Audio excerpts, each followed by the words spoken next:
Hello friends, स्वागत है आपका एक और नए वीडियो पर। दोस्तों, झारखंड के भूमि संबंधी जो कानूनों का सीरीज चल रही है, आज हम लोग पढ़ने वाले हैं सीएनटी एक्ट के बारे में। छोटा नागपुर टेनेंसी एक्ट, छोटा नागपुर काश्तकारी अधिनियम के बारे में हम लोग पढ़ने वाले हैं। ये जो अधिनियम है, ये जो एक्ट है, ये 11 नवंबर 1908 को लागू किया गया है। और ये जो सीएनटी एक्ट है, इसको लागू क्यों किया गया है और इसका जो इंपॉर्टेंस है कॉम्पिटेटिव एग्जाम में 5 से 6 क्वेश्चन आपको पूछा जाता है एग्जाम में इससे, तो ये बहुत ही ज्यादा इंपॉर्टेंट हो जाती है ये वाला चैप्टर। तो हम लोग आज इस वीडियो में पढ़ेंगे कि सीएनटी एक्ट का क्या उद्देश्य था लागू करने का और इसका क्या क्या प्रभाव रहा, इसमें कितने अध्याय हुए, कितने यहाँ पर अनुसूची हुए, वे सारे चीज हम इसमें पढ़ने वाले हैं। देखिए, झारखंड एक आदिवासी बहुल क्षेत्र है और इसमें क्या हुआ, पहले जमाने से ही इन आदिवासियों के साथ भूमि संबंधी जो प्रॉब्लम्स थी, भूमि संबंधी जो उनके साथ जो छेड़छाड़ किया जा रहा था, वो पहले से ही चलते आ रहा है। पहले मुगल तो शांत थे, मुगल उस प्रकार से इनके साथ कोई काम किए नहीं, लेकिन जब अंग्रेजों का प्रवेश हो जाता है, अंग्रेज जब इसमें प्रवेश कर लेते हैं, उनका एक्चुअल में जो उद्देश्य था अपने राजस्व में वृद्धि करना होता था। तो इस उद्देश्य से वे लोग झारखंड में जब प्रवेश करते हैं और धीरे धीरे जो है इनके साथ, इनके जो डेली लाइफ है उनके साथ खेलते हैं, षड्यंत्र रचते हैं झारखंड के आदिवासियों के साथ। और झारखंड के आदिवासियों की अगर हम बात करें तो ये जो आदिवासी हुए हैं, ये पहले दूसरे जगह से यहाँ आए और झारखंड क्योंकि ये एक प्रकार से झाड़ियों वाला प्रदेश है, तो वे आदिवासी लोग यहाँ जब आके सबसे पहले तो जंगल की साफ सफाई किए, कटाई किए, फिर वहां पर रहने के लिए उन लोगों ने अपना घर बनाए और इस तरीके से जो है वे लोग अपना जिंदगी गुजारते रहे। और क्योंकि इनकी सबसे पहले शुरुआत वे ही किए थे, तो कहीं ना कहीं वो जो जमीन है उस पर उनका मालिकाना हक था। वे उस जमीन का यूज करते थे, आगे चल के खेती करेंगे। जल जंगल और जो उनका जो जमीन है, इनका जो था वो, तो उनका वो बेहतर तरीके से लोग देखभाल करते थे। और इसके बाद जब अंग्रेज एंटर करते हैं 1767 में, और इनके एंटर करने के बाद वे लोग क्या करते हैं, धीरे धीरे आगे चल के कुछ कुछ ऐसे जो अधिनियम लाते हैं, ऐसे कानून लाते हैं जिससे झारखंड वासी जो किसान थे वो लोगों को मजबूरन अपना जमीन नीलामी करना पड़ता था। और नीलामी में क्या करते थे, झारखंड के लोग तो खरीदते ही थे, वो जमीन को लेते ही थे, साथ में बाह्य लोग, बाहर से जो लोग आते थे, जो दीकू कहलाते थे, बाहर के लोग आते थे और आके वे भी खरीदते थे। तो कहीं ना कहीं ये जो बाहर के लोग आते थे और इसकी जमीन जो नीलामी में होती थी उसको जो लेते थे, तो इसका प्रभाव झारखंड वासियों को पड़ा। तो ये आज जो हम लोग पढ़ने वाले सीएनटी एक्ट, ये झारखंड वासियों का जो छोटा नागपुर क्षेत्र है, छोटा नागपुर हम बोल सकते हैं, उत्तरी छोटा नागपुर अभी जो प्रमंडल है वर्तमान समय में, दक्षिणी छोटा नागपुर प्रमंडल और पलामू प्रमंडल, इन प्रमंडल पे जो है ये वाला एक्ट खासतौर पर लागू हम लोग देखते हैं। तो छोटा नागपुर काश्तकारी अधिनियम 11 नवंबर 1908 को लागू हुआ। हम लोग पढ़ेंगे कि ये जो सीएनटी एक्ट है, इसको लागू करने का एक्चुअल में क्या उद्देश्य था, क्यों इसको लागू किया गया। इसका उद्देश्य में याद रखिएगा, ये छोटा नागपुर में भूमि संबंधी जो विवाद है उसको समाप्त करने के लिए, जनजातीय जो विद्रोह थे उनको कंट्रोल करने के लिए ये एक्ट लाया गया, जनजातीय समुदाय के भूमि संबंधी अधिकारों की रक्षा करने के लिए, और जनजातियों के भूमि संबंधी जो मालिकाना हक था उस हक को प्रदान करने के लिए ये एक्ट को लाया गया। तो याद रखिएगा, छोटा नागपुर जो एक्ट है, सीएनटी एक्ट है, इसका उद्देश्य ये इंपॉर्टेंट याद रखिएगा। इस एक्ट में याद रखिएगा टोटल 19 अध्याय है, धारा याद रखिएगा 271 और अनुसूचियां 2 है।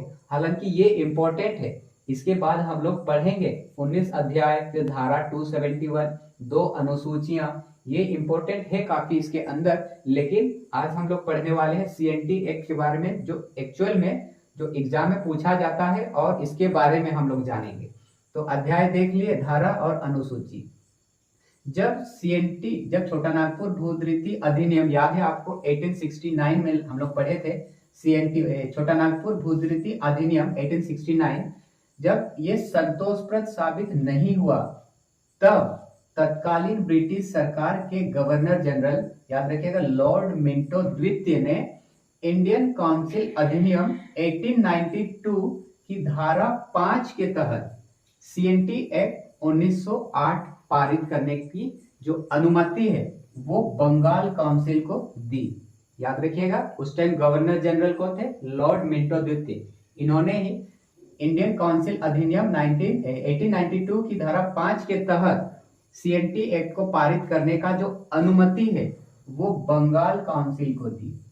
और ये जो सीएनटी एक्ट है, ये याद रखिएगा, ये बिरसा आंदोलन का परिणति माना जाता है। बिरसा आंदोलन पता है 1899 से 1900 इस बीच जो है बिरसा आंदोलन हम लोग पढ़ते हैं, और इस आंदोलन के बाद ही हम लोग पढ़ते हैं हम लोग सीएनटी एक्ट के बारे में। तो ये हम लोग समझे। और एक बात याद रखिएगा, ये जो सीएनटी एक्ट है, सीएनटी एक्ट हम लोग देखें, ये सीएनटी एक्ट का जो रूपरेखा है ये तैयार करने का श्रेय किनको जाता है? तो नाम याद रखिएगा, जॉन बैप्टिस्ट हाफमैन नाम याद रखिएगा। इन्हीं को जाता है जो सीएनटी एक्ट है। सीएनटी में जो 19 अध्याय है, 271 धारा है, 2 अनुसूचियां है, ये जो रूपरेखा तैयार किए वो हाफमैन तैयार किए, जो कि एक जर्मन पादरी थे। ये जो सीएनटी एक्ट है, याद रखिएगा, जनजातियों का महाधिकार पत्र कहा जाता है। ये सीएनटी एक्ट को जनजातियों का महाधिकार पत्र कहा जाता है। और ये जो सीएनटी एक्ट है, याद रखिएगा, ये सीएनटी एक्ट को प्रकाशित सबसे पहले कलकत्ता गजट ने किया था। तो सबसे पहले जो इस सीएनटी एक्ट का जो सबसे पहले हम लोग बात करेंगे प्रकाशित, वो कलकत्ता गजट किया था। और ये इसका रूपरेखा तो तैयार किया हाफमैन, और इनका भी हेल्प करने के लिए कौन थे? तो मिस्टर लिस्टर नाम याद रखिएगा, मिस्टर लिस्टर, इन्होंने ही हाफमैन को इसको जो है हेल्प किए थे इसका रूपरेखा तैयार करने में। सीएनटी एक्ट 1908 वाला की अगर हम बात करें तो वर्तमान में छोटा नागपुर क्षेत्र के सभी प्रमंडल के सभी स्थानों पर समान रूप से प्रभावी है, चाहे वो देहाती वाला इलाका हो, ग्रामीण इलाका हो या शहरी क्षेत्र हो। शहरी क्षेत्र में भी नगर पालिका हो, नगर निगम हो, नगर पंचायत हो या अधिसूचित क्षेत्र की व्यवस्था हो, ये हर जगह जो है प्रभावी है। भारतीय संविधान, ये तो हम लोग समझ गए सीएनटी एक्ट के बारे में। अब इसके जो 19 अध्याय है, धारा 271 अनुसूची 2 थी उस टाइम, और इसमें बीच बीच में बाद में आगे चलकर कहीं कहीं संशोधन भी हम लोग देखने को मिलता है। तो भारतीय संविधान के 66वें संशोधन, भारतीय संविधान के 66वें संशोधन जो कि 1919 के द्वारा सीएनटी की कुछ धाराओं को भारतीय संविधान की 9वीं अनुसूची में शामिल किया गया। याद रखिएगा, भारतीय संविधान की 9वीं अनुसूची में शामिल किया गया। इसका मतलब जो न्यायपालिका है, न्यायपालिका इस पर हस्तक्षेप नहीं कर सकती है, और इस पर जो है संसद ही सिर्फ संशोधन करने का अधिकार है, संसद को ही संशोधन करने का अधिकार है, इसमें न्यायपालिका हस्तक्षेप नहीं कर सकती है।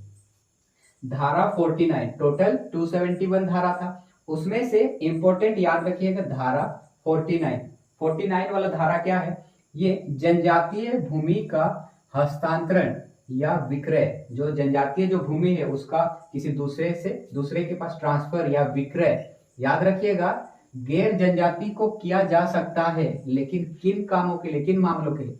उद्योग, खनन या कृषि कार्य हेतु। इनके हेतु जो है गैर जनजाति को, कोई एक जनजाति दूसरे जो गैर जनजाति है उसको ये हस्तांतरण या विक्रय इन मामलों में कर सकता है।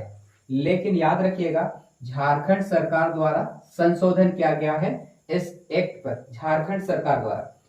अब उद्योग, यहाँ बोला था उद्योग, खनन और कृषि कार्य के लिए ही किया जा सकता है बोला गया था, लेकिन अब एक संशोधन के बाद अब उद्योग खनन कार्यों के अतिरिक्त, इनके अतिरिक्त आधारभूत संरचना, रेल परियोजना, कॉलेज, ट्रांसमिशन लाइन, तो इनके थ्रू भी जो है कार्यों के लिए जो है, इन कार्यों के लिए सरकार जो है जमीन ले सकती है किसी से भी। धारा 71 का क याद रखिएगा, धारा 71 का क, ये इंपॉर्टेंट इसीलिए हो जाता है क्योंकि इसमें ही बोला गया है किसी जनजातीय भूमि का, किसी जनजाति का कोई एक भूमि है, उस भूमि का किसी गैर जनजाति को अंतरण किए जाने पर उसे वापस दिलाने का प्रावधान किया गया है। अगर कोई एक जनजाति अपना भूमि को किसी दूसरे गैर जनजाति को दे दिया है तो उसे वापस दिलाने का भी प्रावधान किया गया है धारा 71 का क में। इस धारा के तहत क्षतिपूर्ति के द्वारा, क्षति जो हुई है उसकी आपूर्ति, क्षतिपूर्ति के द्वारा किसी जनजातीय भूमि को गैर जनजातियों को अंतरित किया जा सकता था, किया जा सकता है नहीं बोल रहा, किया जा सकता था, बट 2016 में फिर संशोधन हुआ और उसके थ्रू अब क्षतिपूर्ति के आधार पर ऐसा नहीं किया जा सकेगा। साथ ही जमीन वापसी के जो मुकदमे हैं वो SAR कोर्ट में दायर होंगे। ये धारा 71 का क वाला में हम लोग पढ़ते हैं। 1869 में याद रखिएगा, 1869 की अवैध भूमि हस्तांतरण की रोकथाम वो वैधीकरण हेतु बिहार अधिसूचित क्षेत्र विनियमन अधिनियम पारित किया गया। अवैध भूमि हस्तांतरण को रोकथाम के लिए बिहार अधिसूचित क्षेत्र विनियमन अधिनियम को पारित किया गया और इसके तहत एक विशेष प्रकार का कोर्ट का स्थापना किया गया और इसी में ही जो उपायुक्त हैं उनको विशेष प्रकार का पावर दिया गया। और ये जो विशेष प्रकार का पावर दिया गया इसमें याद रखिएगा आदिवासियों का जो जमीन है ये जो पावर है वो किससे रिलेटेड, तो आदिवासियों का जो जमीन है उनका जो विक्रय और जो हस्तांतरण है इस संबंध में इसको विशेष प्रकार का पावर दिया गया। और उपायुक्त के अनुमति के बिना, इनके अनुमति के बिना एक आदिवासी दूसरे आदिवासी को जो जमीन है, जो भूमि है, उसका हस्तांतरण या विक्रय नहीं कर सकता है। तो ये 1869 में जो है एक अधिनियम पारित किया गया और उसके थ्रू एक कोर्ट का स्थापना किया गया और उपायुक्त को विशेष पावर दिया गया। भूमि अधिग्रहण पुनर्वास एवं पुनर्स्थापन अधिनियम 2013, इसके अकॉर्डिंग ऐसे व्यक्ति को भूमि का स्वामी माना गया है, एक ऐसे व्यक्ति को भूमि का स्वामी माना गया है जिसका नाम भूस्वामी के रूप में दर्ज हो। वह व्यक्ति जिसे वन अधिकार अधिनियम 2006 के तहत वन अधिकार प्राप्त हो तथा वह व्यक्ति जिसे पट्टा जारी करने का अधिकार प्राप्त हो। तो ये सब अगर प्राप्त है तो उसे ही भूमि का स्वामी माना जाएगा। और अंतिम रूप से हम लोग बहुत हद तक जो है CNT एक्ट के बारे में पढ़ लिए हैं जो एग्जाम में इंपॉर्टेंट है। याद रखिएगा CNT एक्ट में प्रथम संशोधन 1920 में किया गया था। तो याद रखिएगा ये वीडियो आपके लिए बहुत ज्यादा फायदेमंद होने वाली है। आपका 5 से 6 क्वेश्चन लगभग यहीं से पूछने वाले हैं। तो आई होप आपको वीडियो पसंद आया होगा। इसी तरह का वीडियो के लिए इंडियन पाठशाला यूट्यूब चैनल को सब्सक्राइब करेंगे। मिलते हैं इसी तरह का अगला वीडियो पे, तब तक के लिए थैंक यू।